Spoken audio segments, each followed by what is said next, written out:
Hey guys, this is E-House from Gun Gamers. I'm doing SpeedSim alone today actually because I'm about to hop on a plane tomorrow morning early and go to Florida for Thanksgiving. Now, unfortunately, that means I don't have time to film an episode of SpeedSim with Andre this week.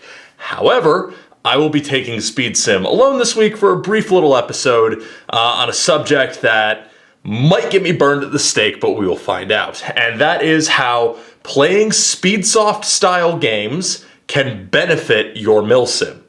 Now, before you type your angry responses in the comments below, first of all, let me just say, I'm not saying that, only ever playing Speedsoft is going to make you an amazing MilSim player. Just like only ever playing MilSim isn't going to make you an amazing Speedsoft player.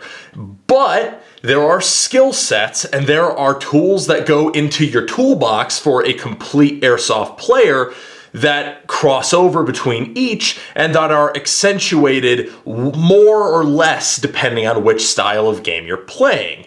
So what I want to talk about specifically is an experience that we had at American MilSim's Faded Giant 5 and how some of the type of skill sets that are more prioritized in a Speedsoft style of play came to play for us and ended up benefiting us heavily in a very much scenario-driven MilSim type of scenario. So we were doing these Guardian missions, and I will actually put a link in the description below to my friend the BB Warrior's videos of us doing those Guardian missions. Now, the missions were not perfect, we learned a lot, but one thing that we got complimented on after both of the missions was our violence of action. One thing that we did very well at is we did not get bogged down for long. If there was ever a point where we hit some kind of wall, we very quickly reassessed our strategy and we very quickly pushed forward, pushed through that wall, and got the job done. So while those missions were far from perfect, that was one thing we did very well at. And we, like I said, we got complimented on that during our AAR.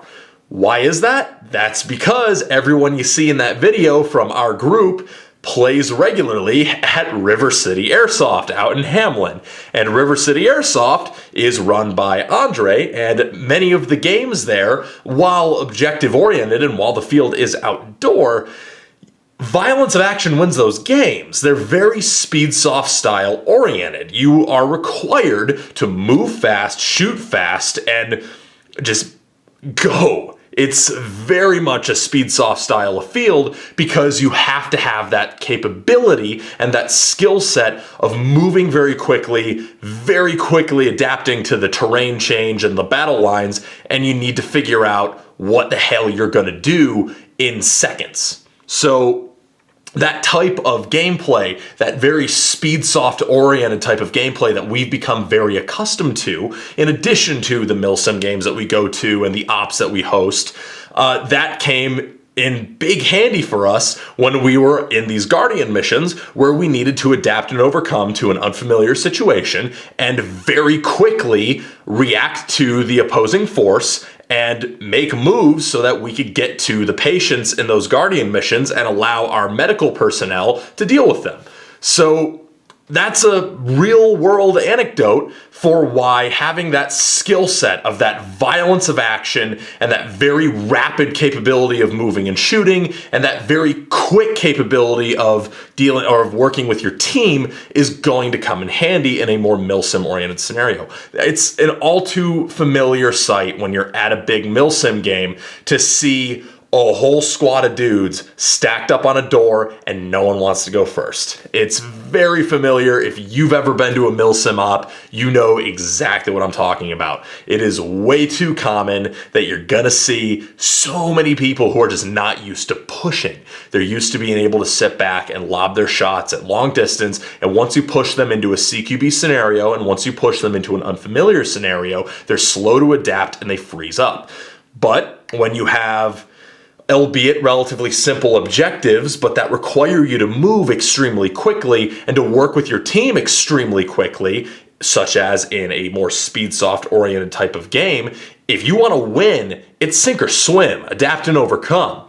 And that type of skill set that gets practiced there is invaluable when you go to some of these big games. So what's my point here overall? My point here is that we had an experience that, in my opinion, demonstrates why playing a variety of games, a variety of ways, gives you more tools in the toolbox that you can break out when necessary. Now, I'm not saying, like I said earlier, that only ever playing, Speedsoft type of games is going to make you amazing when you go to a MilSim op. I mean, obviously, Speedsoft doesn't practice, platoon level coordination. Speedsoft doesn't practice, major squad movements over large expanses of open terrain. It doesn't practice 360-degree security for long-term defense usually, but that's because those just aren't necessary for that type of game.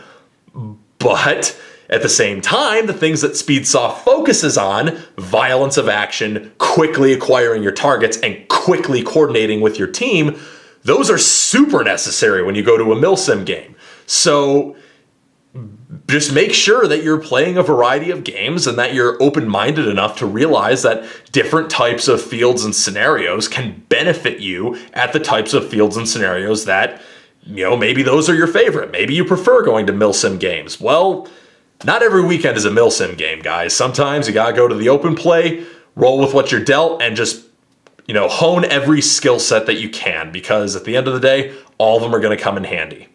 So anyways, hopefully this made sense. Hopefully you found it entertaining, and maybe it opened your mind a little bit to why you should give those types of games that you usually hate a little bit more thought.